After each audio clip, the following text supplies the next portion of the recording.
menghadap ke arah kiblat, begini caranya. Diajarkan dari awal sampai akhirnya. Setelah itulah kita mendengar kalimat yang sangat populer disebutkan di Al-Bukhari nomor hadis 651. Kata Nabi, "Shallu kama ra'aitumuni usolli." Kalau Anda mau sholat, sholatlah kalian seperti melihat saya ini sholat. Jadi urusan ibadah, tunaikan, ikhlas kerjakan, dan perhatikan bagaimana Allah memerintahkan untuk mengikuti tuntunan yang telah dibawa oleh Rasulullah SAW. Karena itulah kemudian turun Quran surah ke-59, ayat yang ke-7 di akhir ayatnya. Perhatikan kalimatnya. Wa ma atakumur rasulu fakhudhu wa ma nahakum anhu fantahu. Dan semua yang pernah dibawa oleh Rasul. Kalimatnya semua, jangan dipisah-pisah. Di sepanjang Nabi diperintahkan oleh Allah membawa tuntunan, maka ambil semuanya. Jangan sampai maaf, sholatnya seperti Nabi, tapi lisannya tidak seperti Nabi. Puasanya seperti Nabi, tapi tangannya tidak seperti tuntunan Nabi. Pandangannya tidak seperti tuntunan Nabi. Maka dimintakan oleh Allah, semua yang berasal dari Nabi, ambil oleh kita, terapkan dalam kehidupan kita. Nah, semua yang berasal dari Nabi ini, itu yang disebut dengan manhaj. Inilah yang pertemuan kemarin kita bahas. Manhaj adalah segala ketentuan yang bersumber dari Rasulullah SAW. Dan sifatnya terbagi dua. Ada yang ditunjukkan satu dalil dan satu cara saja. Satu dalil, satu cara.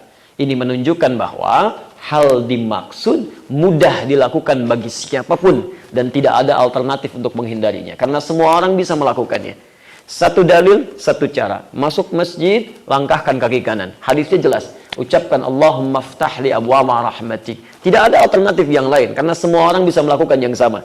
Keluar, kaki kiri. Tidak ada alternatif yang lain.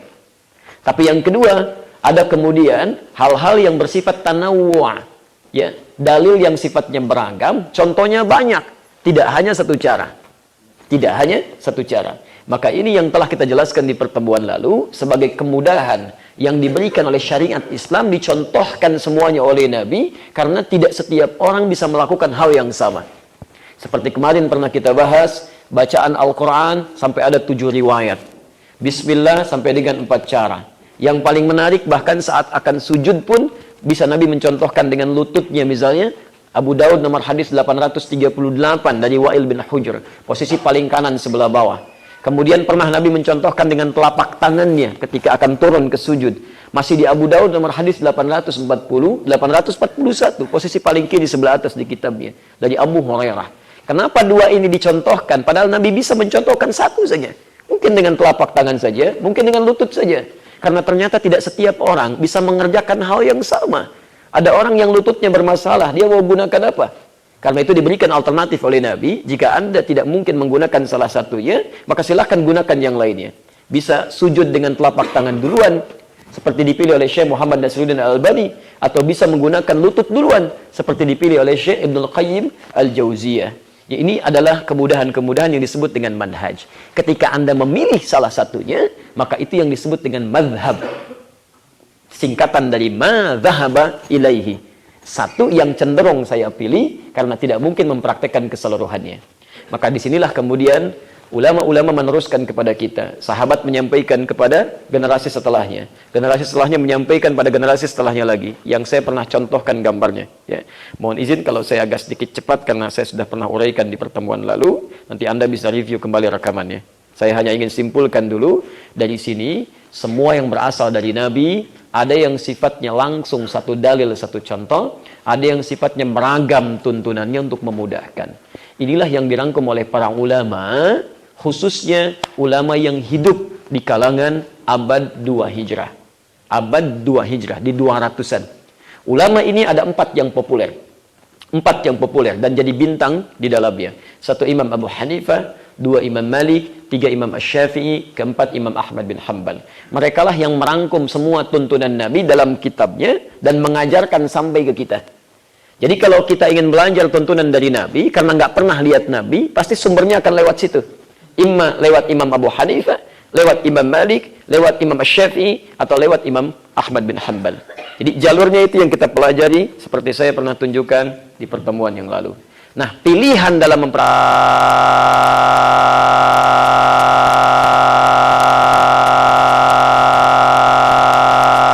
ini. Kalau yang satu nggak ada masalah.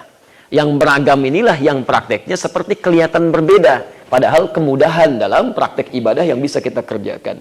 Nah, penting bagi kita untuk mengetahui ilmu dasar memahami manhaj yang beragam ini. Karena pemahaman terhadap ini akan membantu kita menghasilkan keutamaan-keutamaan yang nanti bisa kita lihat. Persoalannya jika Anda tidak belajar tentang ilmu ini, yang sekarang sudah mulai ditingkatkan di setiap universitas di Timur Tengah. Di Madinah dipelajari, di Libya dipelajari, di Mesir dipelajari. Ilmu ini nanti yang memberikan keluasan kepada kita untuk memahami. Kalau saya subuhnya tidak kunut, si fulan kunut. Apa penyebab dia kunut? Kalau si fulan misalnya takbirnya sejajar dengan bahunya, saya takbirnya sejajar dengan daun telinga. Kenapa dia bisa beda? Nah, perbedaan dalam praktek ini yang melahirkan seakan-akan beda dalam prosesnya, padahal ada petunjuk yang sama. Perbedaan ini yang disebut dengan ikhtilaf. Yang kita antarkan. Jadi, ada khilaf, ada ikhtilaf. Itu beda. Khilaf adalah sesuatu yang dihasilkan dari kesalahan. Tenang dalam hati. Makanya saat Bapak Ibu, maaf ya, misal pernah berbuat salah, kan kalimat yang keluar, maaf, saya khilaf. Gitu kan? Saya belum pernah dengar ada orang berbuat salah mengatakan, maaf, saya ikhtilaf. Pasti khilaf itu. Ya, pasti khilaf. Jadi khilaf itu kesalahan, keadaan yang muncul dari perbedaan perilaku yang seharusnya benar, malah keluar dari jalur yang tepat. Beda dari yang lainnya. Jadi ada orang yang ingin tampil beda dari aturan, sehingga nampak atau melahirkan sesuatu yang tidak menenteramkan. Bahasa kitanya nyeleneh gitu kan. Yang penting beda. Nah, ini kalau di Arab itu ada pepatah mengatakan begini. Tukhalif, tu'raf. Nyeleneh kamu akan dikenal. Jadi kalau pengen dikenal, gampang sebetulnya. Imma jadi hamba yang sangat taat, atau mungkin orang nyeleneh gitu. Ya, atau ada pepatah yang lebih jelas. Bul fi ma'i zamzam tu'raf. Kamu kalau cuma pengen ngetren aja, kata orang Arab, itu untuk merendahkan seseorang. Pipisin tuh sumur zam-zam, dikenal kamu semuka bumi dan langit. Ya, jadi orang itu orang nyeleneh gitu ya. Nah, ketika dia salah kemudian ingin merevisi, dia katakan, maaf, saya khilaf. Jelas di sini? Baik. Tapi yang kita pelajari bukan khilaf, tapi ikhtilaf. Baik. Saya mau menulis ini, terlihat insya Allah? Belum ya. Ada yang mau lihat aja. Belum saya lihat. Belum kita tulis kan? Bismillah. Baik. Mohon izin saya mulai lambatkan ya bahasannya. Tadi saya agak cepat karena meresum kembali yang kemarin yang sudah saya terangkan. Nanti filenya boleh Anda copy ya, dan silahkan pelajari lagi. Jika ada yang benar amalkan, kalau ada yang kurang silahkan dilengkapi atau didiskusikan dengan baik. Ikhtilaf adalah perbedaan warna dalam ibadah yang melahirkan maslahat dalam kehidupan. Yang melahirkan maslahat dalam kehidupan. Misal, saya berikan contoh, jangan ke ibadah dulu. Allah menciptakan alam ini dalam suasana yang berbeda-beda. Perhatikan, ada siang, ada malam. Kan? Ada laki-laki, ada perempuan. Masya Allah. Ada besar, ada kecil. Ada suara, ada habis mic-nya. Kan? Baik, ada macam-macam ya yang bisa kita kerjakan. Jadi semuanya ada. Ya. Makanya ketika Allah turunkan ayat Quran, ya, lihat kalimatnya. Quran surah ketiga Ali Imran ayat 190.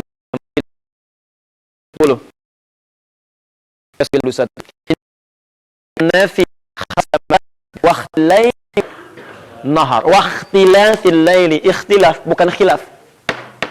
Ya.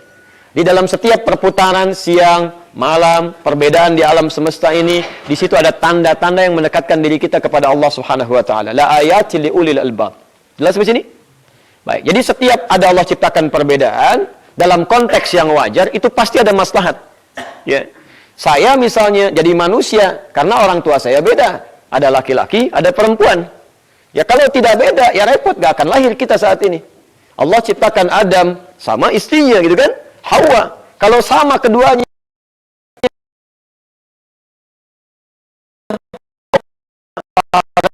repot itu. Allah ciptakan Adam dengan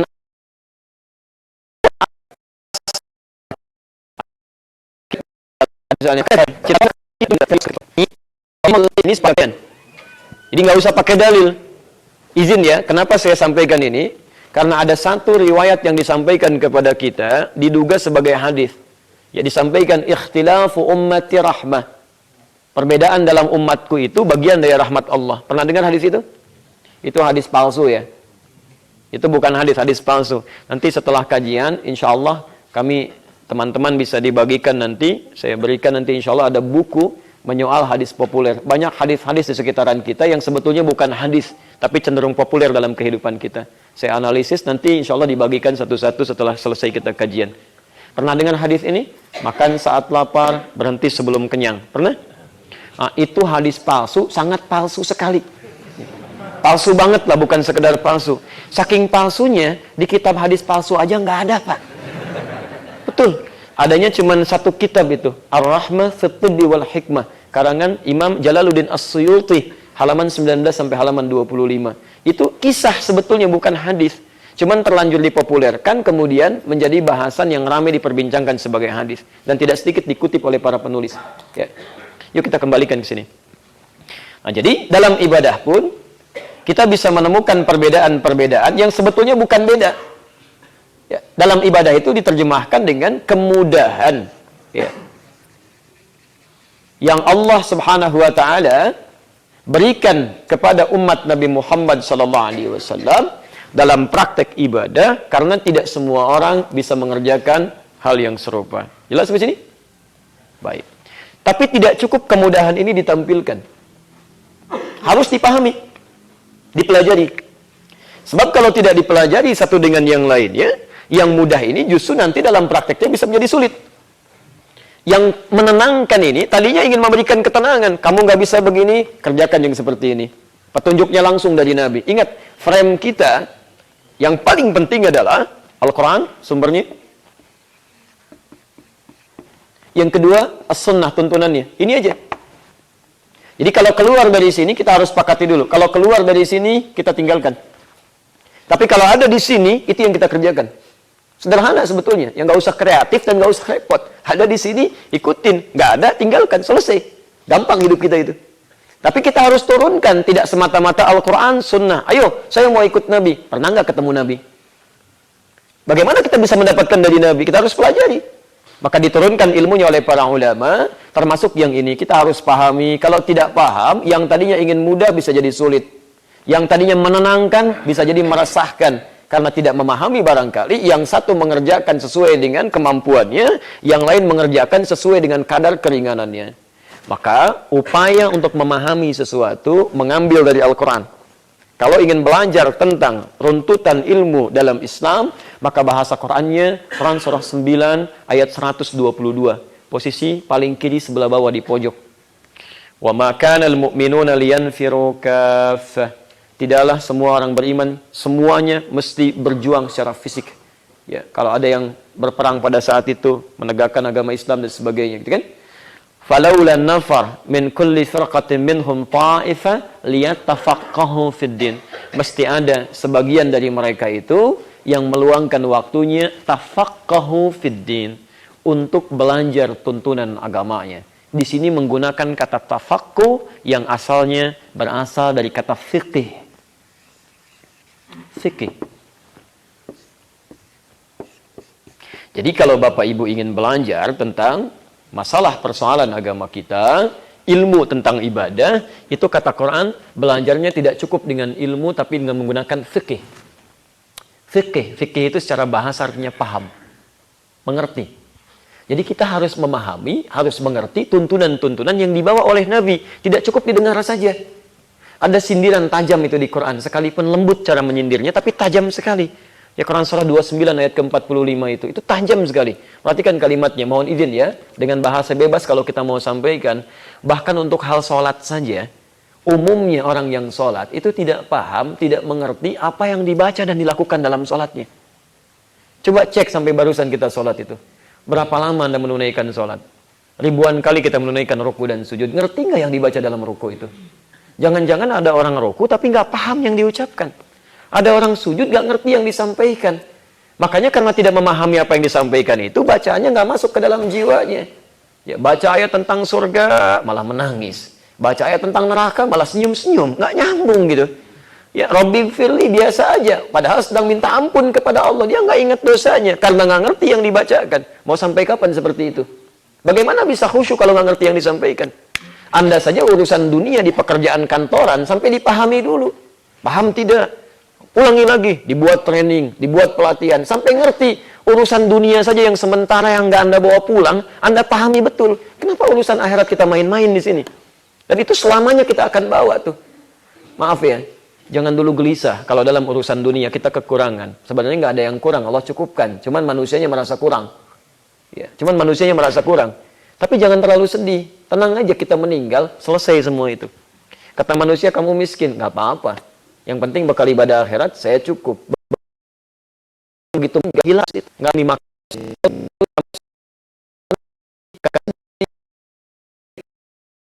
Status dunianya itu masuk ke situ. Sehebat apa dia?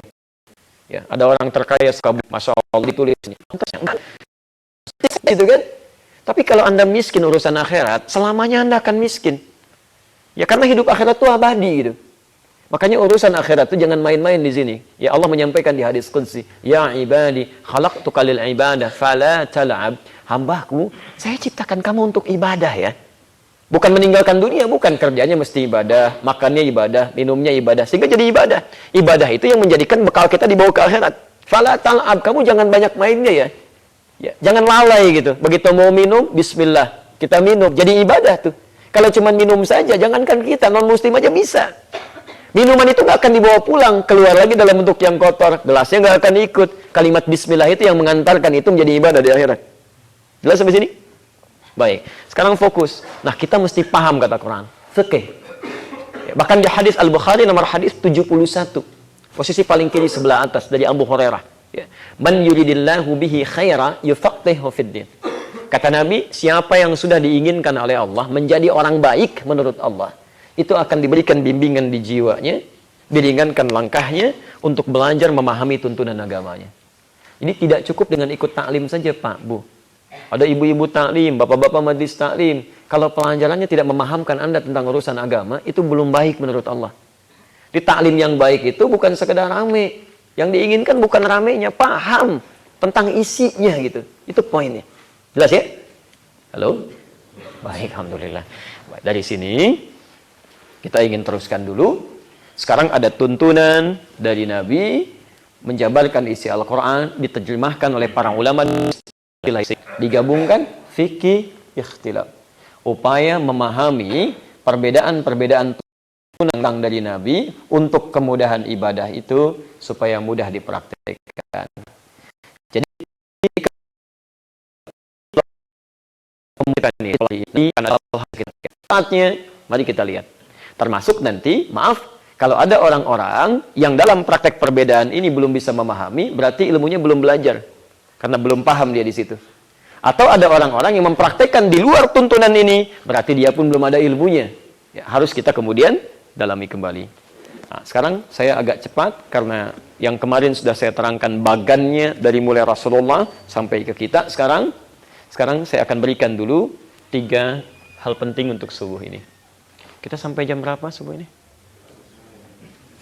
Baik ya. Silahkan.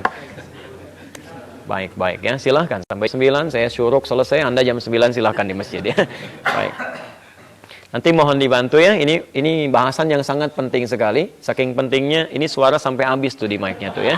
Baik, mungkin baterainya itu harus bisa dimaksimalkan. Baik teman-teman, kita teruskan dulu. Bahasan pertama. Apa manfaatnya kita belajar fikih ikhtilaf? Kenapa ini mesti kita pelajari? Ya, saya ulang ya. Mengapa ini mesti kita pelajari? 1, hati-hati karena kajian ini belum banyak disampaikan di kita. Di Timur Tengah saja di kampus ini semesternya bukan semester awal, ya agak tinggi-tinggi di atas supaya memberikan bekal lebih.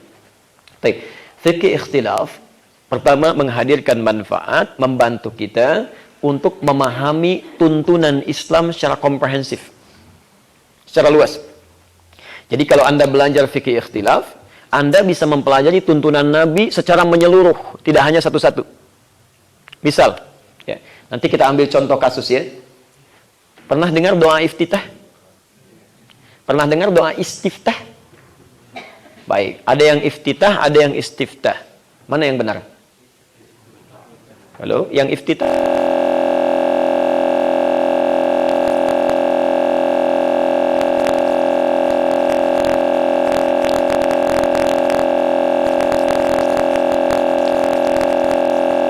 Kenapa ada dua istilah ini? Karena ternyata doa itu ada 12 dari Nabi SAW. Ya, bahkan dicantumkan oleh para ulama, termasuk di kitabnya Sifat Salat Nabi Syekh Muhammad Nasruddin Al-Albani. Ada 12 doa. Dari yang paling pendek sampai yang paling panjang. Yang pendeknya disebut dengan iftitah, yang menengah sampai panjang disebut dengan istiftah. Nah, kalau Anda pelajari ke-12-nya itu secara menyeluruh akan mendatangkan kemudahan-kemudahan dalam prakteknya. Ya. Kenapa? Satu, kita bisa paham, oh ternyata Nabi itu kalau dalam perjalanan, yang sholatnya pendek, yang dikosor, beliau membaca iftitahnya yang pendek-pendek.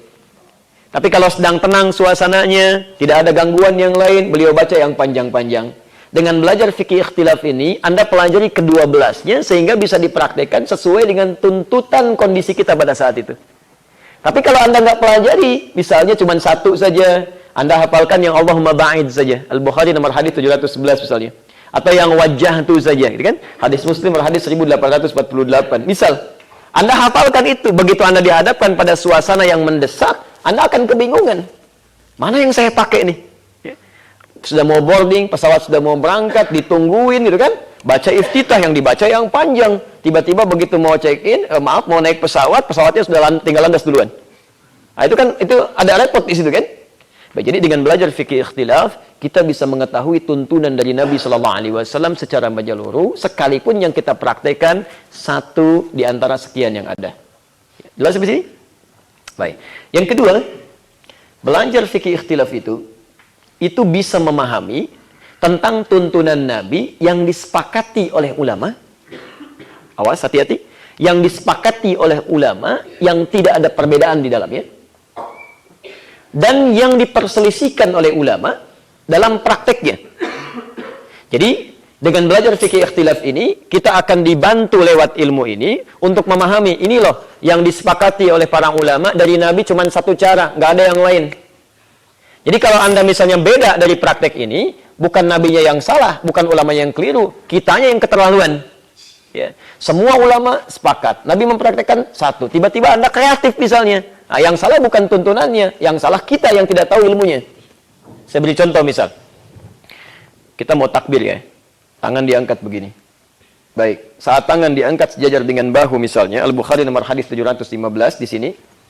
Oke? Itu begitu Anda takbir ataupun yang di sini. Ya.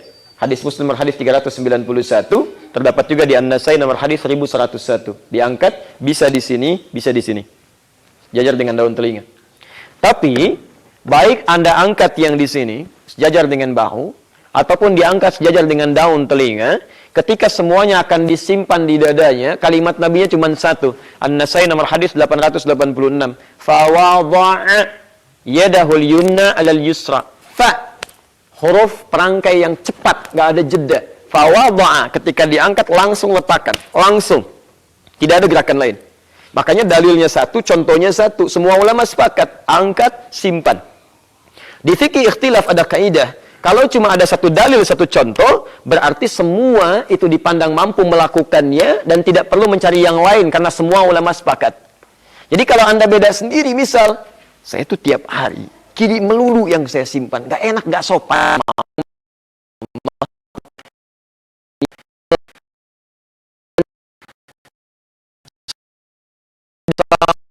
Manusia anak, ini mulai tanah.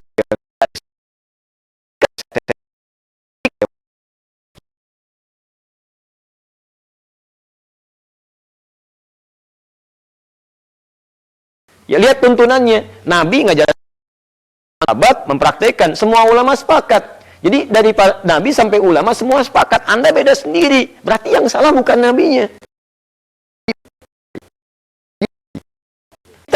Penjelasan itu pendapat loh dalam menyimpan seperti ini. Nggak ada perbedaan pendapat. Anda yang belum belajar. Jelas ya? Ini bagian pertama. Ingat kaidah ini ya.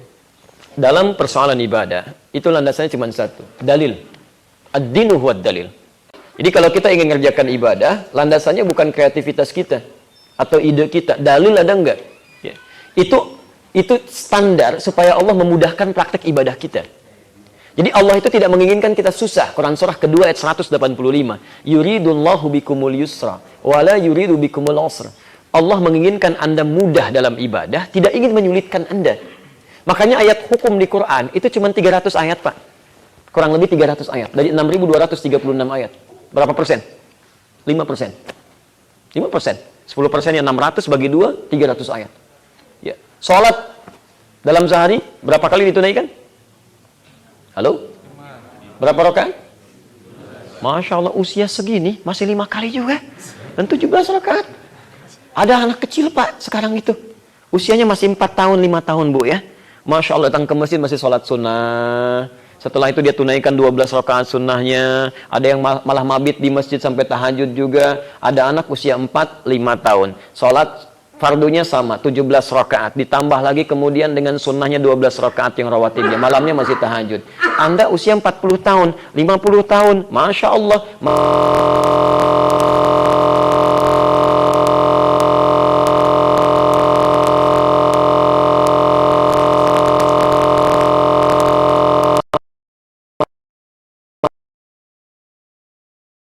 Jadi kalau ada masalah agama, itu dalil. Ada dalilnya, kerjakan. Sholat dalam sehari yang fardu itu cuma 5 waktu. Saya mau tanya, sekali Anda sholat paling khusyuk berapa menit? 5, 10, ayo berapa lagi? Masya Allah. Bisa 10 menit lah. Kali 5 berapa? 50. Dengan rawatibnya misalnya 10 menit. 1 jam. Anda diberikan hidup berapa oleh Allah? 24 jam. Allah cuma minta 1 jam aja. Supaya kita nggak repot dengan masalah ritual. Yang lainnya kita bisa kerjakan, niatkan ibadah juga. Itu poin yang sangat baik. Nah, jadi maksud saya, Allah menginginkan kita mudah, kita jangan mempersulit. Makanya urusan agama, ada dalil, kerjakan. Nggak ada, kita tinggalkan. Jelas ya? Nah, sekarang, kalau urusan dunia dibalik. Saya ulang, urusan dunia itu dibalik. Yang dicari, bukan perintahnya. Ya, saya ulang, tapi larangannya. Bukan dalil, tapi larangannya. Kalau urusan dunia itu dicari dalilnya, Anda bisa repot itu. Ya pulang dari sini mau sarapan nasi uduk. Pak, nasi uduk dalilnya apa ayo? Susah begitu. Bisa repot Anda, ya. Nah, karena itu dalam dalil ini kata Nabi satu cara, satu, jangan kreatif. Termasuk saat sholat lagi misalnya kan Anda mau salam, Assalamualaikum warahmatullahi. Assalamualaikum warahmatullahi. Nabi aja itu cuman wajahnya yang nengok. Kenapa Anda sampai dengan tangannya? Assalamualaikum warahmatullahi. Assalamualaikum warahmatullahi. Misal gitu kan. Saya punya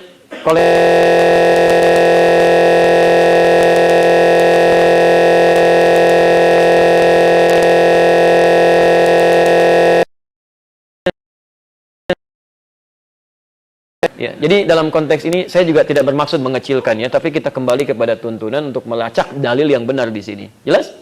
Nah, tapi juga ada beberapa hal yang para ulama kemudian berbeda pendapat dalam memilihnya. Itu yang disebut keragaman tadi. Mereka berbeda. Ya. Oh iya, tentang bismillah ada 70 hadis. Bukan cuma satu. Kemudian dilacak, oh bismillah ini 70 hadis. Nabinya macam-macam.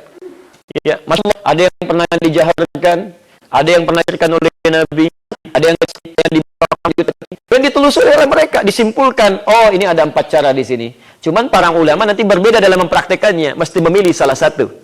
Maka Imam Asy-Syafi'i pilih dikeraskan, Imam Ahmad disirkan, Imam Malik tidak dibaca masih. Kenapa? Karena tidak mungkin mempraktekkan keempat-empatnya dalam satu sholat yang sama. Dia ingin mengerjakan semua sunnah Nabi supaya maksimal. Imam dia, imam subuh. Bismillahirrahmanirrahim. Bismillahirrahmanirrahim. Tidak dibaca sama sekali. Nggak bisa. Anda pasti harus pilih sanggup. Itu dan nah pelajaran itu nanti yang dikaji dalam fikih ikhtilaf. Kalau kita sudah paham, oh dia beda begini karena ada tujuan, maka kita akan mengerti begitu imam ini menjaharkan kalimatnya, oh dia memilih hadis yang ini. Karena ada frame dari nabinya, ada dalilnya.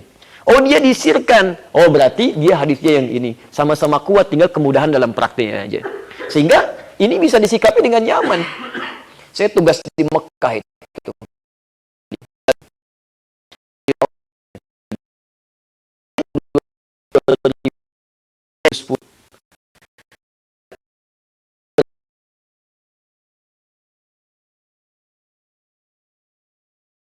begitu saya tugas, Allahu Akbar, datang jemaah haji pertama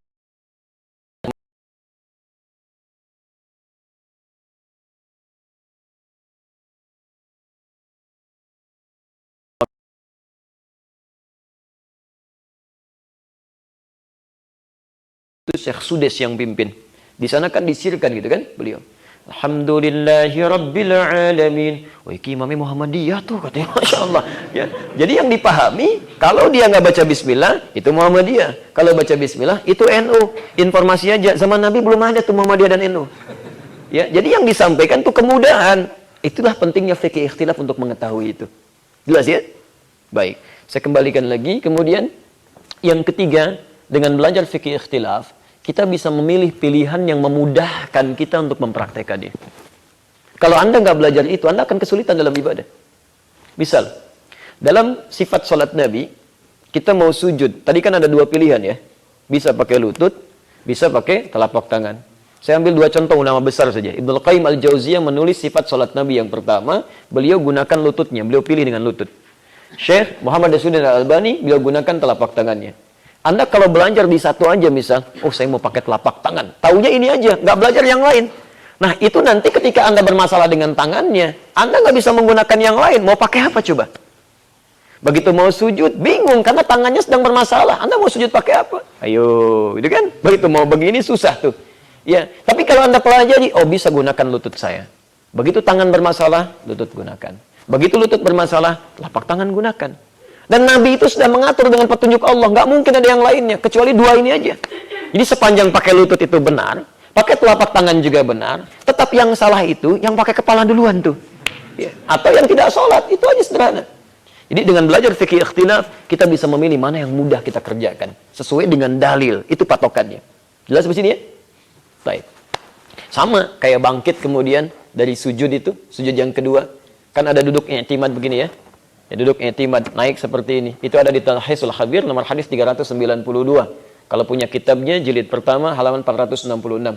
Di Al-Majmu', di karangan Imam An-Nawawi, jilid yang ketiga, halaman 421. Nah itu Anda ketika bangkit, hadisnya dari Ibnu Abbas, kan ada yang telapak tangannya begini. Ada yang telapak tangannya begini kan? Ketika bangkit. Nah itu kalau Anda bisa tahu fikih ikhtilafnya, mudah. Yang begini, oh ini ada tuntunannya. Silahkan dipilih oleh banyak ulama salaf. Disebutkan oleh Imam Asy-Syafi'i dalam kitab jilid pertama halaman 166. Silahkan pilih begini. Oh yang begini juga ada alternatifnya. Silahkan dipilih oleh sebagian ulama. Termasuk ada beberapa yang mempraktikkan seperti itu. Bangkit seperti ini. Kalau sudah paham, udah gampang urusannya. Jadi begitu ada melihat yang seperti ini misalnya, oh dia memang prakteknya yang terbuka, dalilnya ini. Kalau ada yang melihat seperti ini, oh dia menggunakan yang ini. Nggak ada masalah. Yang repot kalau sama-sama nggak belajar. Begitu melihat yang seperti ini, nggak ada kerjaan, dikasih tangan begini malah dikepal-kepal. Ah ini yang repot nih. Begitu melihat yang seperti ini, kayaknya tangannya bengkak tuh, kaku dia nggak bisa begini. Saya itu pernah mengajar Pak di Jakarta di Harmoni. Sebelum kami sampaikan materi ini, ada dua orang yang nggak saling senyum Pak, padahal teman sekantor. Cuman gara-gara begini dengan begini aja, kan jadi aneh gitu kan. Zaman Nabi orang pada cemberut, datang Nabi pada senyum. Orang pada berpecah, datang Nabi jadi pada menyatu. Orang pada berselisih, datang Nabi, jadi pada akur gitu kan. Ini unik nih.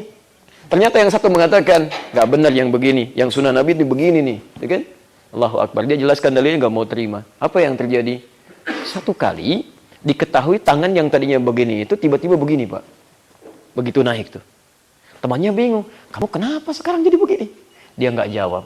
Rupanya itu lagi musim akik Pak. Pakai cincin begini, agak besar. Jadi begitu begini agak susah itu. Ini kisah nyata, kita bukan mengada-ngada, ini nyata. Ya. Jadi kadang Allah itu kasih jalan. Ya. Saya ulang, kadang Allah kasih jalan lewat fenomena-fenomena yang mungkin kita dapati dalam kehidupan. Di situ diarahkan tuh.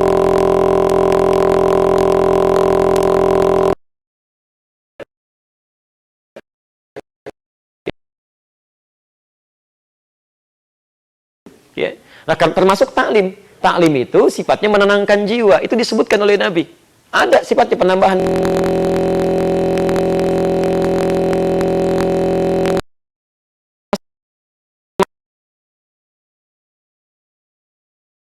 derajat.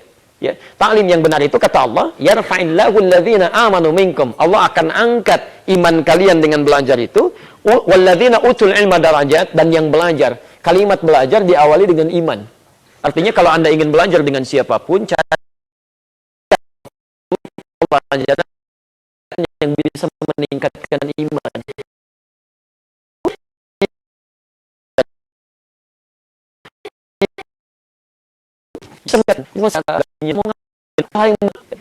Maaf ya, aku dalam hidupnya.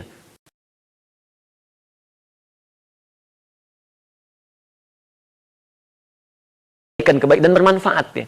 Nabi sedang main, datang ya, dengan Sayyidah Aisyah, beliau sedang bikin adonan, tiba-tiba oleh Nabi diambil adonannya, kemudian dilekatkan di dalam keningnya begini dan di hidungnya, jadi bercanda dengan istrinya, nuansa cinta lahir di situ. Cuman gara-gara tepung aja, ya. Keluar pagi-pagi, tiba-tiba Nabi ngajak balap lari dengan istrinya Sayyidah Aisyah, ya sambil bercanda dalam larinya, balap-balapan. Kata Aisyah, saya selalu menang dibandingkan dengan Nabi. Cuman kalau saya sudah gendut, ya sudah agak gemuk, kata Aisyah, saya kalah oleh Nabi. Masya Allah, datang seorang nenek kepada Rasulullah mengatakan dengan pede sekali, ya Rasulullah, di mana saya di surga? Kata Nabi, nenek nggak ada di surga. Bengong nenek ini. Saya ibadah nggak masuk surga katanya kan. Tadinya senyum-senyum jadi nangis terpulang. Ketemu sama Umar di jalan, kenapa nih? Saya menghadap Nabi mengatakan, ya Rasulullah, di mana saya di surga? Nenek nggak ada di surga, kata Nabi. Untuk apa saya ibadah selama ini? Kata Umar, ya benar nek, karena nggak akan ada nenek-nenek di surga. Nenek itu akan berubah menjadi perempuan yang remaja lagi dengan kecantikan luar biasa. Disebutkan dalilnya. Setelah itu jingkrak-jingkrak senang, Pak. Gitu. Jadi ada situasi-situasi yang membuat nyaman dalam kehidupan. Cuman muruahnya terjaga gitu. Ada kebaikan-kebaikan di situ. Jelas di sini ya. Dan yang terakhir, menghindari perdebatan yang tidak produktif. Ya, hal-hal yang mengurangi pahala gitu.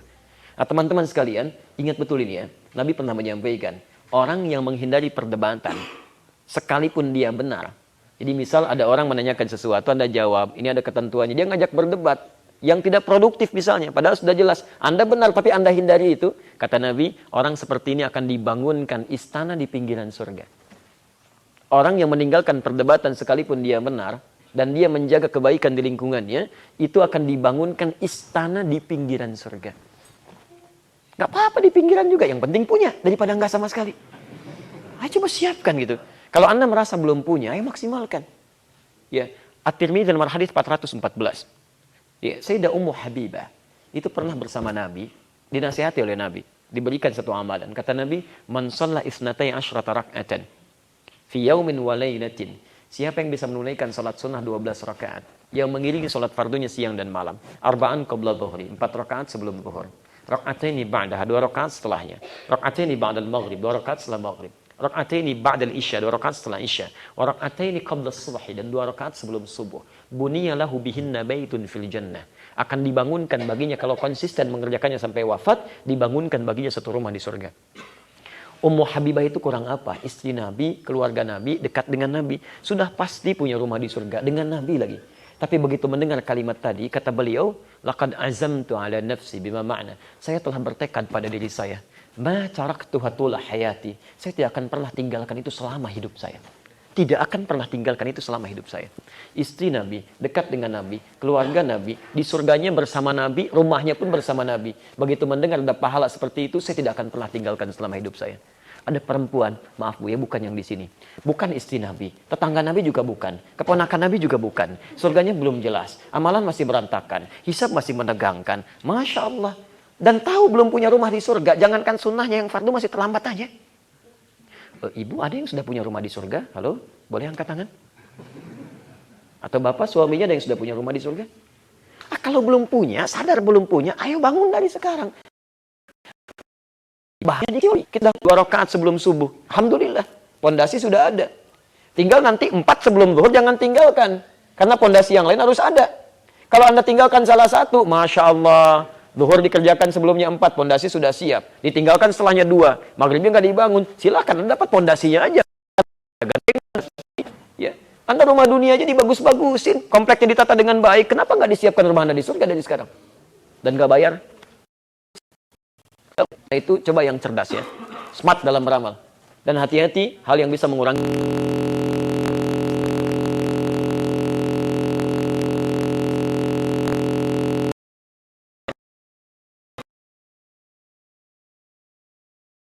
Tolong hati-hati dengan hadis ini. Siapa dia? Ya'ti yaumal qiyamati bisolatin. Datang di hari kiamat, pahala salatnya banyak. Wasyamin, puasanya rajin. Jadi bukan cuma fardunya, sunnahnya dikerjakan. Wazakatin, zakatnya telat. Wa ya'ti qad syatama hadza. Cuman sayang, seringkali mencela si fulan. Wa qadzafa hadza, menuduh si fulan. Wa akala mala hadza, kadang-kadang ngambil hak orang lain tanpa dibenarkan. Dia sholat korupsi juga. Dia sholat ambil sendal orang lain juga. Misal gitu kan? Wa daraba hadza, senang berselisih sampai secara fisikal. Ya. Dan terakhir wasafaka dama hadza, kadang menumpahkan darah, menyebut nama Allah di dalamnya. Tembak orang lain, bunuh orang lain, bom orang lain, sekenanya aja nggak sesuai aturan, itu bahaya. Awas tuh ya, sedang marak-marak tuh sekarang. Oh, macam-macam lah, banyak kreatifnya sampai ada bom panci ya kemarin itu tuh. Kayak nggak ada yang lain aja gitu kan dalam konteks kebaikan. Hati-hati tuh. Kalau benar ya kita doakan lah supaya bisa diluruskan. Kalau isunya salah ya kita doakan juga supaya tidak bisa bikin isu yang macam-macam. Ya, tapi hati-hati Pak ya, pelakunya kan ibu-ibu kemarin. Berarti penguasa panci itu ibu-ibu tuh, awas. Kalau punya masalah pulang ke rumah yang punya panci ibu-ibu. Itu baru panci, belum kulkas tuh ya, belum mesin cuci. Ya kita doakanlah supaya tidak main-main di situ ya. Nah, saya mau kembalikan, awas hati-hati. Tu'khadhu hadza min hasanati wa hadza min hasanati. Kalau ada orang sholat, kemudian setelah itu dia cela orang lain, itu pahala sholatnya langsung dipindahkan pada yang dicela. Transfer pahala gratis tanpa dia sadari. Pindah Pak. Anda ikut taklim sekarang, pahala dapat insya Allah. Begitu keluar, lihat teman Anda nggak taklim. Kayaknya belum dapat hidayah dia ya. Iya, sayang, sekomplek lama dengan kita ya. Berapa kalimat tuh, pindah tuh. Pindah. Temennya langsung nimpalin. Iya ya, nggak nyangka ya seperti itu. Nyangka tuh. Nyangka. Begitu Anda nggak nyangka, itu sedang nyangka tuh. Ya.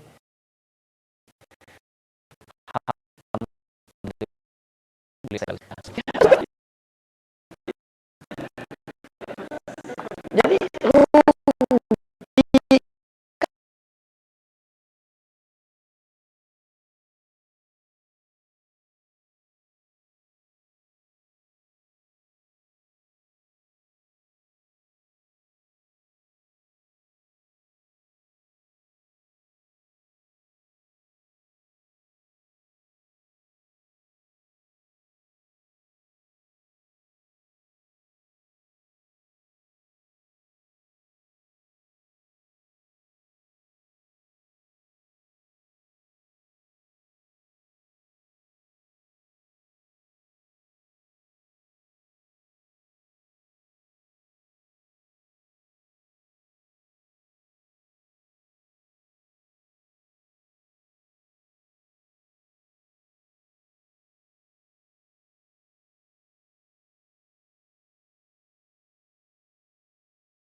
tulis tafsir, bahasa apa? Bahasa Arab. Yang di sini terjemahan itu. Ya, Al-Alusi bahasa Arab. Silahkan cek lagi. Al-Maraghi bahasa Arab, Asy-Sya'rawi bahasa Arab. Artinya orang Arab pun belum bisa memahami Quran kalau tidak dijelaskan. Makanya Nabi diturunkan menafsirkan isi Quran. Ada ilmunya. Ilmunya minimal ada 4. Saya mau kasih gambaran sedikit ya. Pertama Nahwu misalnya. Nahwu. Dengan segala turunannya. Nahwu itu ilmu untuk memahami akhir harokat di satu kata yang berdampak pada hukum. Ya. Contoh misal. Daraba Zaid, ini tidak saya harokati. Amran. Daraba Zaidun, saya harokati kemudian Amran. Fokus ya. Baik. Kelihatan yang di sini? Yang di sini? Dibayangkan aja ya. Baik. Daraba Zaidun Amran. Daraba artinya memukul. Zaidun, setiap ada ini, ini berarti subjeknya yang melakukan. Kemudian setiap ada harakat ini, fathah, ya, atau tanwin 2, fathah, itu berarti objeknya. Ini subjeknya, ini objeknya. Perhatikan. Daraba Zaidun Amran. Zaid memukul Amr. Siapa yang dipukul? Amr. Yang memukul siapa? Zaid. Sekarang perhatikan. Dalam bahasa Arab yang fasih, itu harakat tidak ada, Pak Bu. Tidak ada begini. Begini aja. Nggak ada harakatnya. Baru muncul harokat itu setelah bahasa Arab meluas, ya, masuk Islam orang-orang Spanyol di Andalus, yang kemudian yang di Irak, di Persia. Persia itu bukan Arab, ya. Tapi kemudian datang ke situ Arab, kemudian mereka belajar dan bisa bahasa Arab. Termasuk Mesir, itu bukan Arab.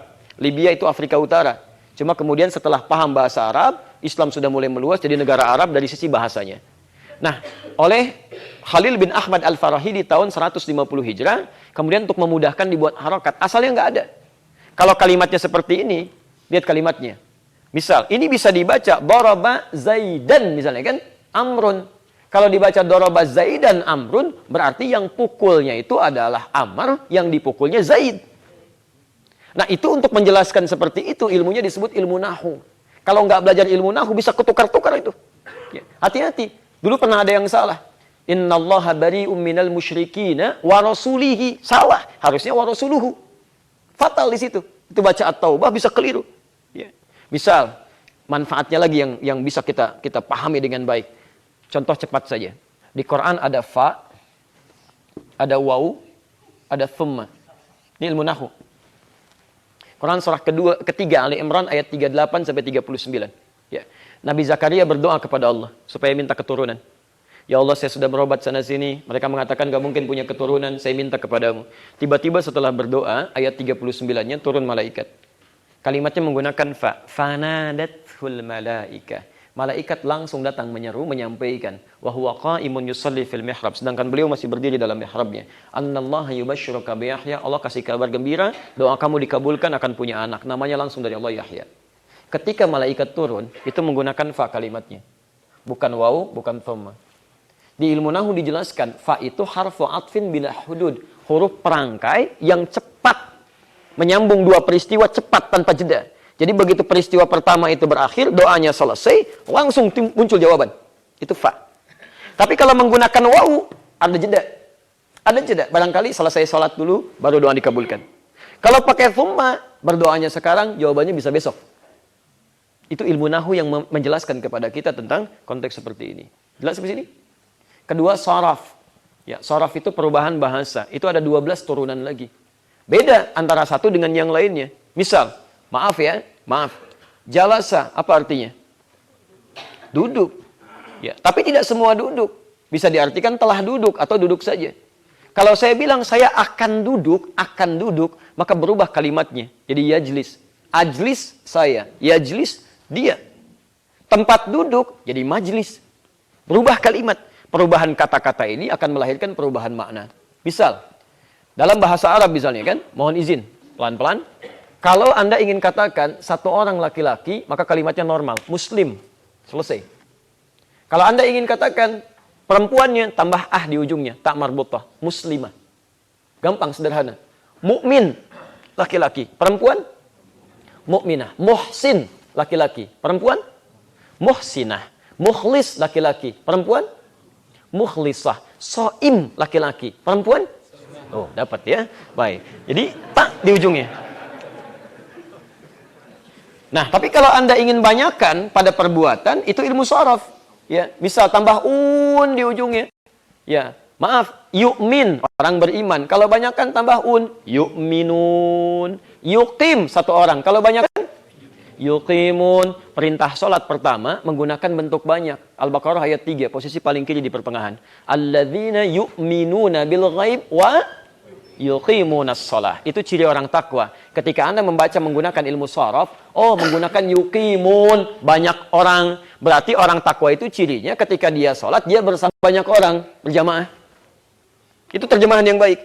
Jadi bukan cuma mendirikan sholat, tapi dia berusaha mendirikan sholat dengan menjaga jamaahnya. Subuh dia jamaah, zuhur dia jamaah, asar dia jamaah. Ketika Anda subuh berjamaah, zuhurnya tidak berjamaah, berarti sedang turun kualitas iman Anda. Saya pesan ya, kalau Allah sudah naikkan imannya, Anda jangan turunkan lagi. Jangan turunkan. Kemarin Anda bisa baca Quran 3 ayat, berarti iman Anda sedang naik. Hari ini Anda naikkan 5 ayat. Kalau kemarin Anda baca Quran, sekarang nggak baca, ada yang salah di iman Anda itu. Jangan Anda turunkan. Jelas ya? Baik. Yang ketiga, nanti ada yang disebut ilmu balaghah. Nah, ini balaghah ini sangat bermanfaat khususnya bagi persoalan hadis. Ini nggak mudah. Ya, hadis itu nanti 85% menggunakan bahasa balaghah. Bahasa kiasan. Ya. Balaghah itu ada 3 cabang ilmu lagi. 1 ilmu ma'ani, kedua ilmu bayan, ketiga ilmu badi'. Ma'ani memilih kata yang tepat, bayan bagaimana cara menjelaskan, badi' itu bagaimana cara menghias kata supaya orang yang menerima tidak tersinggung dengan pernyataan itu. Ya. Saya beri contoh misal, saya langsung kepada hadis saja supaya agak cepat untuk menyampaikannya. Hati-hati ya, hati-hati. 85% bahasa hadis itu menggunakan bahasa balaghah yang tidak mudah untuk kita pahami. Mesti ada pelajaran ilmunya. Saya beri contoh begini. Baik. Salat yang paling sunnah, salat sunnah yang paling dipandang baik dikerjakan di mana? Di rumah, kan? Tapi jangan sampai situ. Kaidah balaghahnya belum selesai. Kata Nabi, wa baiti huna. Sedangkan rumahku di sini. Hadisnya belum selesai. Kalimat Nabi wa baiti huna itu menggunakan unsur balaghah, kinayah namanya. Ya. Kata Nabi, salat yang terbaik itu afdalun nawafil fi buyutikum. Salat sunnah yang terbaik tunaikan di rumah-rumah kalian. Ilal faraid, kecuali yang fardu tunaikan di masjid. Belum selesai sampai situ. Wa baiti huna, sedangkan rumahku di sini. Dalam ilmu balaghah ketika mengambil kalimat itu kiasan, rumahku di sini ditelusuri. Apa maksud kalimat ini? Maka kita gali lebih dalam. Baik, rumah Nabi di mana? Di masjid. Rumah Nabi di masjid. Begitu beliau sholat sunnah, kemudian setelah itu Bilal adzan, beliau keluar langsung imami. Karena menyatu dengan masjid. Nah, kata Ibnu Hajar al-Asqalani dalam Fathul Bari, yang memahami hadis ini, kata beliau, ini menunjukkan bahwa isyarat kepada kita, sholat sunnah itu terbaik ditunaikan di rumah, jika rumahnya dekat dengan masjid. Ini makna balaghahnya. Jika rumahnya dekat dengan masjid, tunaikan di rumah supaya banyak tempat sujudnya. Tapi kalau rumah Anda jauh dari masjid, jangan maksa. Anda tinggal di Bekasi, itu teman-teman dari Bekasi. Pengen ikut kajian di KBP. Kota Baru Parahyangan, kajiannya subuh. Sholat sunnahnya di sana. Kapan nyampe sini? Begitu nyampe sini, kajian udah bubar. Nggak nyambung di situ. Nah, jadi membahas itu mesti belajar tentang ilmu tata bahasanya, kajian ilmu balaghahnya dipadukan dengan asbabul wurudnya. Jelas sampai sini? Baik. Nanti banyak Pak yang seperti itu. Apalagi kalau sudah masuk asbabul wurud. Makan yang sunnah berapa jari? Makan yang sunnah pakai tangan, pakai sendok? Pakai tangan. Berapa jari? 3 jari. Masya Allah. Jadi kalau pakai 5 jari itu nggak sunnah ya. 2 jari nggak sunnah ya. Awas, hati-hati. Anda lihat lagi hadisnya. Ini pentingnya belajar ilmu tentang ilmu hadis turunan dengan ilmu bahasanya. Nabi mengatakan, makan seperti ini hakada, katanya kul hakada. Apa makna kul hakada? Itu yang dipegang oleh beliau, itu kurma, Pak. Bu, kurma. Nabi pegang seperti ini, sedang makan kurma. Karena melihat sahabat tuh makan pada senang, kata Nabi pegangnya seperti ini. Baik, fokus ya, pelan-pelan. Zaman Nabi pun sudah ada roti sobek, sudah ada yang lainnya, sudah ada syurbah, gitu kan, minuman-minuman kayak sirup dan sebagainya. Baik, itu yang dipegang oleh beliau kurma. Saya mau tanya, kalau makan kurma dengan 5 jari, apa artinya? Bahasa Jepangnya rawog. Ya. Jadi Nabi ingin mencontohkan, kata para ulama hadis, ini bukan menunjukkan saat makan harus dengan 3 jari saja, bukan. Sunnah dalam hadis ini maksudnya makanlah sesuai dengan kadar makanannya. Anda kalau makan kurma yang semacam dengan kurma kue, ambil 3 jari begini, gitu kan? Anda mau makan nasi pakai tangan 3 jari, kapan selesainya? Sesuai dengan kadar makanan. Kalau gunakan nasi ya 4 jarinya, 5 jarinya, silakan gunakan. Anda mau makan sayur asam pakai jari, gimana caranya? Jadi Anda hadirkan pada sendok. Sendok itu Anda makan, itu sunnahnya. Jadi di situ nilai yang disampaikan, bukan praktek harus menggunakan misalnya salah satu organ tertentu. Nah, itu yang dipelajari di mustalah hadis terkait dengan kaidah-kaidah ilmu bahasa dan asbabul wurud. Jelas sampai sini? Baik. Kalau sudah jelas, barangkali kita ambil satu contoh lalu kita tutup di sini ya. Kita praktekkan kaidahnya. Oh ya, satu lagi. Ilmu arud. Ilmu arud itu tingkat yang paling tinggi di ilmu sastra Arab dan itu ada 16 turunan lagi disebut dengan bahar. Ilmu arud ini yang nanti bisa menghadirkan keagungan kita pada Quran untuk membedakan Al-Quran dengan syair atau musik-musik yang lainnya. Ya, beda. Saya beri contoh begini. Pernah baca Quran surah Al-Duha? Ya, lihat ujungnya kan A semua ya. Wad-duha wal-laili idza saja ma wadda'aka rabbuka wa ma qala walal akhiratu khairul laka minal ula. Semua gitu kan. Nah, itu di kaidah syair pun ada yang seperti itu disebut saja. Nah, makanya Nabi pernah dituduh, kamu itu penyair Muhammad. Ya, kamu penyair, kamu bukan pembawa wahyu. Itu ngikut-ngikut kita. Nah, maka itu kemudian tiba-tiba diketahui, oh bukan, ini Muhammad beda. Bukan syair ini. Ini sesuatu yang lain karena syair itu mengikuti ilmu disebut dengan arud, ada 16 turunan. Ada disebut dengan bahar tawil, ada rajaz, ada madid dan sebagainya. Ikutnya ke sini. Dengan belajar ilmu arud, Anda bisa bedakan mana yang boleh untuk Quran, mana yang tidak boleh. Misal, kifa nabki min dzikra habibin wa manzili bisaqtili wa bainad dakhuli fahaumali fa'ulun mafa'ilun fa'ulun mafa'ilun fa'ulun mafa'ilun. Itu rumusnya. Keluar dari rumus ini berarti dia bukan syair. Nah, Quran itu tidak pernah mengikuti satu pun dari rumus ini. Dan lagamnya, nagmahnya, langgamnya nggak pernah dipakai langgam arud kepada langgam-langgam Quran, itu beda. Misal, madid gitu kan? Mufa'alatun mufa'alatun mufa'alatun. Ada yang fa'ilatun fa'ilatun fa'ilatun. Dipakai di arud. Tala'al badru alaina min thaniyatil wada' wajaba syukru alaina bada'a lillahi da'i. Pernah dengar itu? Yang kemudian ada didendangkan itu kan? Ada lagamnya. Tala'al badru alaina dan sebagainya. Itu syair. Ada langgamnya. Tapi karena itu langgam di masalah ilmu syair, nggak bisa dipakai di Quran. Silahkan dengar. Sampai hari ini nggak ada orang Arab satupun sejak masa jahiliyah sampai dengan sekarang baca Quran pakai langgam itu. Wadduha wal-laili idza saja. Nggak akan Anda pernah dengar. Nggak ada dengar. Dan na'udzubillah tidak akan ada gitu. Makanya orang yang nggak belajar ilmu ini, dia enak aja pakai berbagai langgam, kemudian dia langgamkan Quran. Bikin langgam Jawa, langgam Sunda, langgam macam-macam. Makanya kalau orang belajar ilmu ini, paham ini nggak benar nih. Tiba-tiba bisa begini gitu kan. Nanti orang menganggap Quran itu bagian dari musik. Salah. Quran diturunkan itu untuk menepikan itu. Jelas ya? Baik, dan saya sarankan bagi para penghafal Quran, jauhi musik. Karena itu langsung bertentangan di situ. Ya, Anda menghafal Quran, tinggalkan musik. Sampai Quran Anda hafalkan. Ya, jelas di sini ya. Itu nasihat saya untuk penghafal Quran supaya lebih cepat hafalan Anda di situ. Baik. Halo, jelas? Alhamdulillah. Terakhir ya, saya kasih contoh. Setelah itu kita tutup dulu supaya ada waktu untuk syuruk. Dan saya dengar ada ACT tadi kan, teman-teman yang ingin mengabarkan kondisi rohnya yang terbaru, yang mungkin insya Allah ada kebaikan-kebaikan untuk kita hadirkan. Terakhir, ini boleh Anda copy nanti. Kita ambil contoh kasus untuk terapan teori ini. Kita ambil yang ringan aja, istiftah. Ini nanti bisa di-copy, saya sampai rumuskan. Ya, akar persoalannya apa, masalah di masyarakatnya apa, analisisnya bagaimana. Ya. Masalah satu, saya hadirkan di sini, tentang perbedaan doa iftitah dengan istiftah. Khusus untuk di kita, kan umumnya ada yang baca Allahumma ba'id, kan? Ada yang baca wajah tu kan? Baik, wajah tu atau inni wajah tu? Baik, wajah tu. Yang wajah tu saja, angkat tangan. Yang inni wajah tu? Yang nggak punya wajah? Baik, Masya Allah. Anda maunya apa sebetulnya?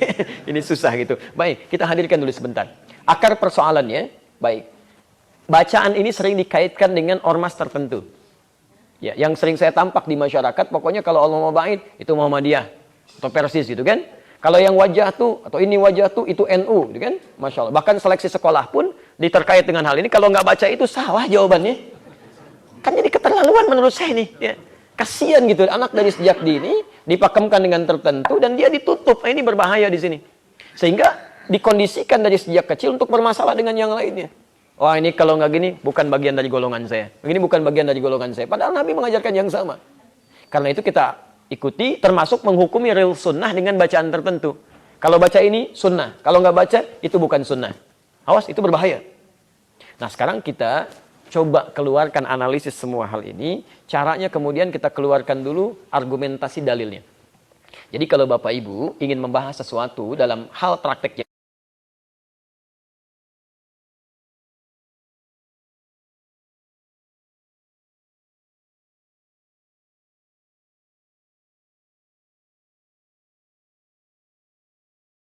Qurannya, keluarkan semua dalil sunnahnya. Hadirkan. Jelas? Kemudian wat taufiq. Dari semua yang ada itu, diambil petunjuk mana yang menunjukkan pada kita untuk digunakan dalam praktek ibadah. Nah, sekarang ada persoalan tentang bacaan iftitah atau istiftah yang berbeda di masyarakat, khususnya yang Allahumma ba'id dengan yang wajjahtu. Ternyata ketika dikeluarkan, setidaknya ada 12 hadis tentang ini. Bukan cuma satu. 12 hadis. Dari 12 hadis, kita ingin fokus saja langsung ya, supaya karena waktu kita sangat terbatas, kita langsung saja dari 12 hadis ini ada praktek yang menggunakan Allahumma ba'id, kita turunkan Al-Bukhari nomor hadis 711 misalnya. Kemudian ada yang menggunakan wajjahtu di hadis Muslim nomor hadis 1848. Dan saya waktu ke Indonesia saya perhatikan wajjahtunya ada yang pakai ini juga, ini wajjahtu. Itu memang ada di hadis Ibnu Majah ya, dari Jabir bin Abdullah nomor hadis 3221, termasuk di Abu Daud nomor hadis 2579. 2579. Baik, masih dari Jabir bin Abdullah. Nah, sekarang kita keluarkan hadisnya, kita analisis. Ternyata pertama, maaf, benar yang membaca Allahumma ba'id itu ada hadisnya dari Nabi di Al-Bukhari nomor hadis 711. Abu Hurairah pernah salat di belakang Nabi, maka Nabi diam sakata hunainatan. Kemudian baru baca Al-Fatihah. Setelah selesai, Abu Hurairah bertanya, "Ya Rasulullah, saya menyimak Anda dalam salat tadi, diam sejenak, sakata hunainatan. Apa yang Anda lakukan?" Kata Nabi, "Qultu, saya membaca doa, Allahumma ba'id baini wa baina khataayaya kama ba'adta bainal masyriqi wal maghrib." Jelas sampai sini? Dan seterusnya. Jadi kalau Anda yang membaca iftitahnya atau istiftah menggunakan Allahumma ba'id, itu artinya benar petunjuk Nabinya ada. Jelas? Baik. Sekarang bagaimana dengan wajjahtu? Ternyata ada juga di hadis Muslim nomor hadis 1848, kita dengar hadisnya dari Ali bin Abi Thalib. Dari Ali bin Abi Thalib radhiyallahu taala anhu, kata beliau, "Shallaitu khalfa Rasulillah sallallahu alaihi wasallam." Saya pernah salat di belakang Rasulullah sallallahu alaihi wasallam. Fastaftah. Maka beliau membaca doa istiftahnya dengan wajjahtu wajhiya lilladzi fataras samawati wal ard dan seterusnya hadis. Jadi yang baca wajjahtu pun itu benar karena ada hadisnya di hadis Muslim nomor hadis 1848 dari Ali bin Abi Thalib. Jelas sampai sini? Sekarang saya mau baca inni wajjahtu. Cari dulu hadisnya, ada enggak? Kalau ada kita ambil. Kalau enggak ada, kita tinggalkan. Ternyata ada di Ibnu Majah nomor hadis 3221 dengan juga di Abu Daud nomor hadis 2579. Dari Jabir bin Abdullah, bukan Abu Hurairah, bukan Ali, dan bukan keduanya, tapi Jabir bin Abdullah radhiyallahu taala anhuma. Saya bacakan, "Ra'aitu Rasulullah sallallahu alaihi wasallam." Saya sering kali melihat Rasulullah sallallahu alaihi wasallam hina yadhbah, fokus. Setiap kali akan menyembelih hewan korban. Aqbalal qiblah, menghadapkan hewannya ke arah kiblat. Thumma qala, kemudian mengatakan, Allahumma hadha min Muhammad wa ali Muhammad wa umat Muhammad. Ya Allah, mohon terima korban ini dari Muhammad, keluarga besar Muhammad dan dari umat Muhammad. Izin ya, nanti kalau Idul Adha atau mau korban, tolong ikuti tahapan sunnahnya, pahalanya banyak. Begitu dijatuhkan, hadapkan dulu ke kiblat hewannya. Setelah itu tujukan untuk siapa korbannya. Ya Allah, korban ini untuk si fulan. Thumma qala bismillahi Allahu akbar. Kemudian katakan bismillahi Allahu akbar, kemudian sembelih. Setelah itu belum selesai. Thumma qala, kemudian masih dalam menghadap kiblat, entah yang menyembelihnya atau yang berkorbannya, dia katakan langsung, inni wajjahtu wajhiya lilladzi fataras samawati wal arda dan seterusnya hadis. Ternyata kalimat inni wajjahtu itu saya pernah teliti langsung di 1235 kitab hadis. Semuanya menunjuk pada prosesi penyembelihan hewan kurban atau proses lontar jumrah. Jadi tidak ada satupun kalimat inni wajjahtu yang menggunakan inni itu yang digunakan dalam sholat sebagai doa iftitah. Jadi yang baca inni wajjahtu itu bukan bacaan iftitah, itu bacaan saat menyembelih hewan kurban atau saat lontar jumrah. Jelas sampai sini? Baik, kalau Anda ingin bacakan dalam sholat, bacakan yang wajjahtu saja. Ustaz, tapi kan ada di Quran, surah Al-An'am ke-6, surah ayat ke-79. Nabi Ibrahim aja baca ini wajjahtu, Nabi Ibrahim baca ini wajjahtu. Masa kita yang bukan Nabi nggak boleh baca itu? Mas, tolong lihat dulu Nabi Ibrahim kapan bacanya. Dalam suasana apa? Itu bukan dalam suasana sedang sholat. Sedang mencari keyakinan kepada Allah ketika melihat matahari, lihat bulan, lihat macam-macam. Setelah itu beliau kemudian berpasrah diri kepada Allah, bukan dalam konteks sedang sholat. Sholat kita itu diatur Nabi, ada contohnya. Sahabat aja salah diluruskan oleh Nabi. Kita yang bukan sahabat, masa nggak mau ngikutin Nabi? Itu yang agak aneh ya. Baik, ternyata saya sampai pergi tuh ke ujung Jawa Tengah. Saya cek di mana anak-anak ini belajar. Sumbernya di sini. Sampai saya koleksi kitab-kitab dari teman-teman yang di Ormas itu. Saya beli yang dari Muhammadiyah, yang dari NU, yang dari macam-macam. Ternyata di semua kitab yang aslinya itu nggak ada ininya, Pak. Entah kenapa kemudian tersebar di masyarakat, buku yang tipis-tipis itu ada tambahan ininya. Mungkin itu yang harus sedikit diluruskan tuh anak-anak kita yang sedang belajar. Mohon izin ya, tolong untuk anak-anak Bapak Ibu agak ketat ya. Jangan biarkan dia salah. Nanti jadi kebiasaan. Ya, pelan-pelan diajarkan dengan baik. Kalau bisa ngajarkan yang benar, jangan ajarkan yang salah. Jelas sampai sini? Nah, kalau sudah jelas, yang penting untuk dipelajari, saya tutup sampai sini, sebetulnya bukan karena wajah itu atau Allah baitnya. Yang penting dipelajari, yang sunnah betulannya ini di sini yang harus Anda lihat, bukan cuma bacaan.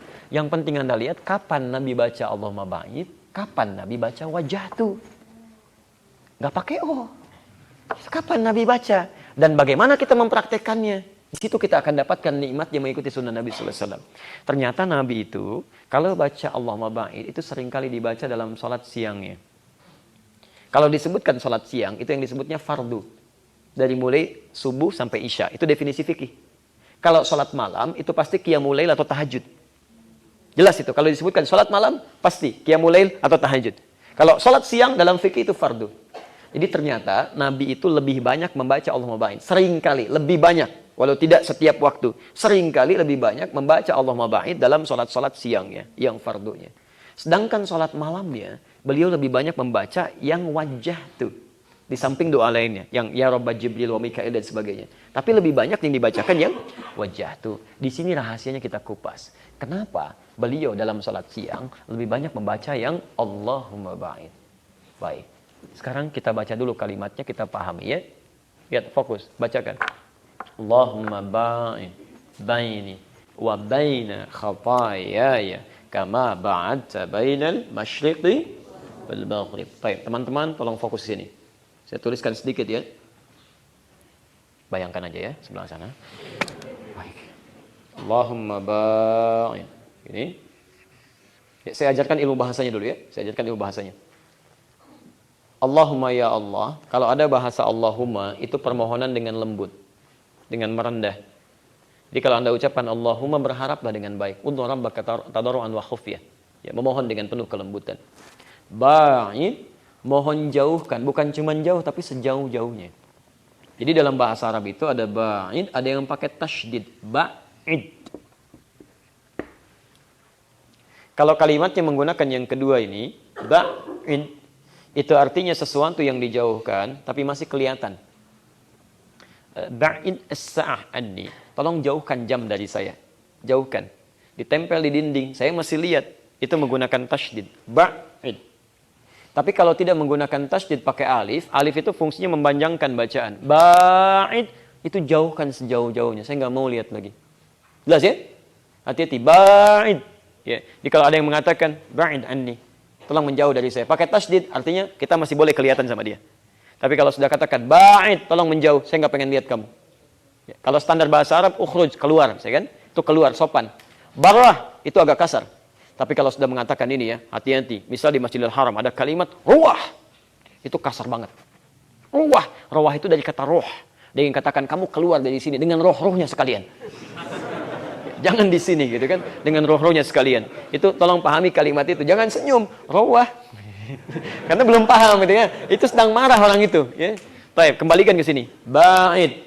Allahumma ba'id baini. Ya Allah, mohon sejauh-jauhnya ya Allah. Jauhkan sejauh-jauhnya. Ya, saya nggak pengen lihat lagi. Apa yang dijauhkan? Baini antara saya wa baina khataaya. Khataaya ya kesalahan-kesalahan saya. Khataaya itu bentuk jama dari kata khata. Jama dari kata khata. Khata itu kesalahan yang diperbuat. Khata'un. Jamaknya dari khata, jamak pertamanya akhta. Akhta. Kalau ini dibentuk dengan kalimat yang sifatnya ingin mengakui berlumur lebih banyak lagi.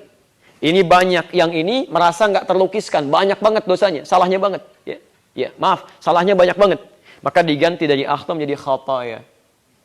Kalau Anda tambah ya kecil di ujungnya, ya ini bentuk pengakuan saya. Jadi ngaku gitu kan. Jadi ada orang sholat yang sebelum sholat dia mengatakan, ya Allah, saya membawa banyak kesalahan saat ini ya Allah.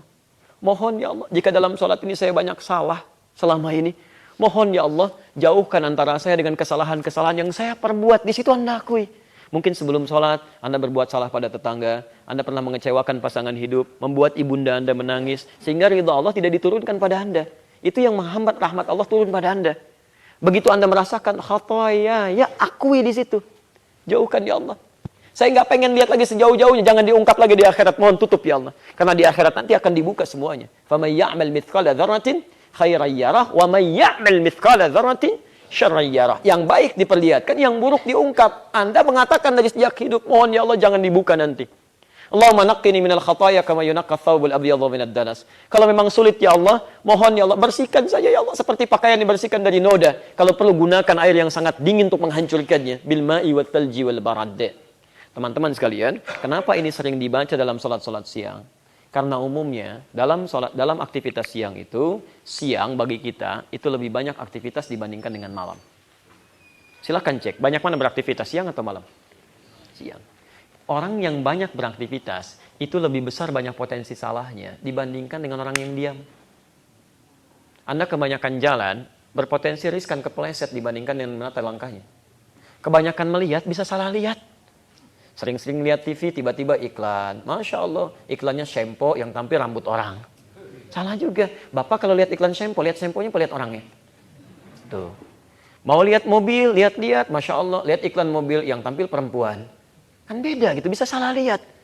Ya, bisa keliru di situ. Itu mata aja berapa dalam sehari salahnya. Itu belum lisan. Kebanyakan bicara, bisa banyak salahnya. Saya juga nggak akan lama-lama ini ceramahnya, bisa salah gitu. Bisa keliru teman-teman sekalian. Itu bisa salah. Ya. Karena itu bisa hati-hati. Ayo saya mau tanya nih, barusan kita sholat subuh kan? Sampai sekarang aja jam 6:04 tuh, sudah hampir 2 jam. Ada di antara kita yang nggak punya salah? Boleh angkat tangan? Yang sedikit? Yang banyak?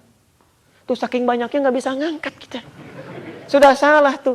Jangan-jangan pikiran kita aja sudah salah. Sekarang pun mungkin sudah keliru. Ada yang mikirin ustadznya, ada yang macam-macam. Kenapa jadi begini? Ada yang mikirkan yang lain. Pikiran kita aja sudah bisa salah. Itu belum turun ke mulut tuh. Belum turun ke pandangan, belum turun ke yang lainnya. Jadi karena itulah di antara dua sholat itu dan sholat-sholat yang lainnya kita memohon kepada Allah, ya Allah mohon bebaskan. Karena itu di hadis Muslim nomor hadis 233 Nabi sampai mengatakan begini, as-salawatu ila salawat wal jumu'atu ila al-jumu'ah wa ramadan ila ramadan kafaratun lima bainahunna. Sholat ke satu dengan sholat yang lainnya, subuh ke zuhur, ya kan? Masya Allah, zuhur ke asar, atau Jumat ke Jumat atau Ramadan ke Ramadan. Kalau benar ditunaikan, menggugurkan dosa-dosa di antara keduanya. Sepanjang bukan dosa besar. Kalau ingin cepat digugurkan, ya jangan nunggu duhur nanti. Karena ada syuruk, barangkali ada dosa yang cepat dihilangkan. Karena belum tentu hidup sampai dengan duhur. Belum tentu, Pak. Siapa yang bisa menjamin hidup sampai dengan duha? Nggak ada. Karena itu evaluasi diri. Itu setiap kita sholat, kita evaluasi. Ya Allah, jangan sampai meninggal, saya membawa dosa. Itu sholat kayak gitu enak, Pak. Demi Allah saya katakan enak gitu. Abu Bakar itu ahli surga. Pahamnya nggak sebanding dengan amalan semua manusia. Itu begitu takbir. Saking pahamnya dengan bacaan ini, itu langsung menangis. Abu Bakar masih nangis. Kata Nabi, Abu Bakar kamu jadi imam ya. Nabi ada agak kesulitan untuk mengimami. Kata Abu Bakar, ya Rasulullah jangan saya. Kamu jangan banyak nawar. Saya itu orangnya banyak sedihan ya Rasulullah. Takut gak khusyuk nanti yang lainnya. Itu saking bagaimana meresapi bacaan ini. Jadi kalau orang paham, itu yang dia praktekkan tuh itu. Begitu sholat enak gitu. Ya, makanya begitu dia sujud, ruku lama, gitu. Begitu sujud lama, sujud terampuni dosanya. Tiba-tiba dia nggak sadar. Waktu itulah dia kemudian harus berpulang. Kan enak meninggal dalam keadaan sholat sujud. Dosa sudah terampuni, Masya Allah. Mau begitu? Nanti pas syuruk ya, sebentar lagi tuh. Praktekkan, ya masalah meninggal atau enggak, urusan Allah. Kapan aja bisa terjadi. Nggak bisa nawar kita kan. Tapi siap-siap gitu kan. Begitu dipanggil, pakaian terbaik. Quran surah 7 ayat 31. Wudunya bagus. Quran surah 5 ayat ke-6. Anda ketemu orang ganti pakaian. Ketemu Allah masa pakaian begitu aja. Ketemu orang cuci muka sampai mandi. Ketemu Allah wudu berantakan. Kata Allah, kepalanya ya. Ini rambutnya begini-begini. Kata Allah, dari tangan sampai siku ya. Ini siku ke tangan. Kan nggak nyambung gitu kan. Oh, jelas di sini? Baik. Saya tutup. Sedangkan wajah itu dibaca dalam sholat malam. Karena ini bacaan yang paling indah ketika dibacakan dalam salat malam. Quran surah ke-73 ayat yang ke-6. Inna nasyi'atal laili hiya ashaddu wat'an wa aqwamu qila. Kalau Anda bisa bangun malam, itu lebih meresap ke hati bacaan-bacaannya. Dan suasananya lebih hening, syahdu enak gitu. Makanya setan malam dengan setan siang itu beda, Pak. Sip-sipan itu Bu, lain. Wah, setan siang mah gampang, ditiup dikit aja orang udah bisa maksiat. Setan malam itu karena banyak, kalau orang tobat di malam hari Pak, itu lebih meresap ke jiwa, bisa cepat sadarnya. Setan itu nggak mau. Makanya dia usahakan betul, saya berjuang kuat-kuat, tiba-tiba dia tobat, digugurkan dosanya, rugi dia. Makanya setan malam itu luar biasa. Anda mau bangun aja, luar biasa. Siang mah biasa aja. Mau tidur aja susah kalau siang. Kalau malam mau bangun aja susah. Betul, kata Nabi begitu mau bangkit, dia tutup, dia tekan begini tuh. Ya, mau tahajud sampai ngatur alarm 3 kali. Alarm pertama matikan alarm yang kedua. Alarm kedua matikan alarm yang ketiga. Alarm ketiga siap-siap. Begitu begini masih begini aja. Anda tiap hari bolak-balik tuh. Ke ruang makan, ke dapur, Masya Allah. Sampai ke kamar mandi. Siang normal aja. Tiba-tiba malam mau keluar. Di ruang makan hati-hati ya, baju putih. Rambutnya panjang. Tiap hari biasa aja, tiba-tiba bisa gelisah. Setan malam tuh. Karena sentuhan di malam hari itu bisa beda. Tapi kalau Anda bisa bangun dan ucapkan. Wajah tuh. Wajhiya lilladzi fataras samawati wal ardh hanifan muslima wa ma ana minal musyrikin. Duhai Allah, malam ini saya bangkit menghadapkan pasrah. Masrahkan diri saya sepasrah-pasrahnya kepada Engkau penguasa langit dan bumi. Inna salati, kalau malam ini saya salat ya Allah. Selama ini saya salat, wa nusuki selama ini saya ibadah, wa mahyaya selama ini saya hidup, wa mamati atau Engkau wafatkan saya di malam ini ya Allah. Anda ucapkan kalimat itu, Anda resapi di hati Anda, malam-malam Anda ucapkan, atau Engkau wafatkan saya ya Allah di malam ini. Lillahi Rabbil Alamin. Saya ikhlas ya Allah. Kalau Engkau hendaki itu penguasa Rabb semesta alam. La syarika lahu. Saya berjanji ya Allah selama hidup tidak akan pernah musyrik lagi sejak saat ini. Wa bidzalika umirtu, untuk itu saya diperintahkan wa ana minal muslimin wa ana awwalul muslimin. Saya berjanji mulai detik ini kalau diberi kesempatan hidup lagi esok hari, saya akan menjadi muslim yang lebih baik lagi dibandingkan dengan sebelumnya. Enak. Kalau Anda mau teruskan silahkan, masih panjang di situ. Sampai di sini pun boleh Anda lakukan karena ada hadis-hadis yang sampai di sini menunjukkannya. Itu begitu Anda ucapkan, belum ruku, hati kita sudah terkondisikan dengan khusyuk. Saat sujud, sudah tumpah air mata kita di situ. Enak. Makanya Nabi itu bisa sampai bengkak-bengkak kakinya, Pak. Nabi, ya, rakaat pertama sampai bengkak. Itu kan? Kita belum satu rakaat, mata sudah bengkak gitu kan. Bangun aja belum. Ya, jadi Nabi aja yang sudah jelas surganya masih berusaha dengan ibadahnya, mensyukurinya. Kita yang belum jelas surganya harus lebih maksimal daripada itu. Jadi dengan itu saya cukupkan dulu ya untuk materinya. Ayo kita tingkatkan lagi pelajaran kita, kan? Tingkatkan ibadah kita, tingkatkan ibadah kebaikan kita, dan hindari segala hal yang bisa mengurangi pahala-pahala kebaikan kita. Nah di sini masih ada kasus-kasus yang lainnya, semacam doa makan. Nanti doa makan baca apa? Bismillah. Kalau Allah barik lana boleh? Boleh. Hadisnya apa? Sahih atau dhaif? Halo? Kalau yang sahih angkat tangan. Yang dhaif? Yang gak jelas. Pagi ini banyak tidak jelas ya. Kita pelajari nanti. Harus pakai dalil, tanyakan pada Nabi. Jangan berpendapat sendiri. Kita lihat, mungkin kalau nanti kesempatan saya masih ada dan saya masih hidup, Allah kehendaki, saya akan berikan contoh kitab-kitabnya. Saya bawakan dari rumah nanti. Ini loh, supaya Anda pun tahu kitabnya ini ya. Ya jangan cuma Anda bilang aja, oh ini kitabnya Riyadhus Shalihin, tapi nggak pernah lihat kitabnya. Atau kitabnya ada di masjid, cuman nggak dibuka-buka gitu ya. Nah itu yang menarik juga. Barangkali banyak di sini kitab bagus-bagus tuh ya. Coba cek lagi, ya dilihat. Coba ini terjemahan. Ya, terjemahan nanti saya tunjukkan, saya lihatkan nih loh halaman sekian, supaya kita paham betul dengan suasana ini. Jelas sampai sini? Baik, saya cek lagi. Jelas uraiannya insyaallah? Paham? Baik, kalau jelas paham seperti biasa, kita tampilkan dalil di Al-Maidah karena kaidah kita Al-Quran dan Sunnah. Kita ambil Qurannya Al-Maidah ayat 100 sampai 101 itu ya. Ya ayyuhalladzina amanu, hei orang-orang yang masih merasa punya iman, telah beriman. La tas'alu an asya'a in tubdalakum tasukum. Kalau memang orang yang sudah jelas disampaikan, sudah pada paham, jangan banyak dipertanyakan lagi. Khawatir banyaknya pertanyaan itu menjadikan orang yang jelas menjadi semakin tidak jelas nantinya. Baiknya, jelas uraiannya? Paham? Ada pertanyaan? Tidak, ya baik. Cukup dulu ya. Kita cukupkan dulu, nanti saya tunjukkan di pertemuan berikutnya. Anda boleh copy materi ini, ada beberapa. Dan saya juga tunjukkan konsep rumah Nabi dulu. Nanti saya bawa buku terbaru yang saya baru pulang kemarin dari Madinah. Beberapa waktu, itu saya dapatkan dari museum langsung. Buku tentang ada gambar Masjid Nabi dulu Nabawi, ada tentang rumah-rumahnya, ada suasana Madinah dan sebagainya. Nanti saya tunjukkan dan kita bisa belajar. Oh di sini rupanya belajar. Dan ternyata luasnya, Masya Allah, tidak beda dengan luas Masjid Baitur Rahman sekarang. Masjid awal Nabi. Dan disitulah kemudian muncul orang-orang hebat yang menyebarkan sampai menjadi lebih luas lagi. Mudah-mudahan juga dengan suasana kita belajar di masjid seperti ini, nanti bisa lebih meluas lagi, syiarnya meluas, dan Anda termasuk mendapatkan pahala terbaik di dalamnya. Dan tidak cukup dengan amin, praktekkan dulu ya. Praktekkan, amalkan, itu kuncinya di situ. Subhanakallahumma wa bihamdika asyhadu an la ilaha illa anta Astaghfiruka wa atubu ilaik. Wa akhiru da'wana alhamdulillahirabbil alamin. Wa lakum minkum. Bila ada benar silahkan diamalkan sesuai dengan petunjuk Allah dan Rasulnya. Kalau ada yang salah itu mutlak kesalahan saya. Tinggalkan pendapat saya, ambil pendapat ustadz lain lebih baik, lebih sesuai dengan tuntunan yang telah tadi kita bahas bersama. Assalamualaikum warahmatullahi wabarakatuh. Silakan teman-teman CT kalau ada ini.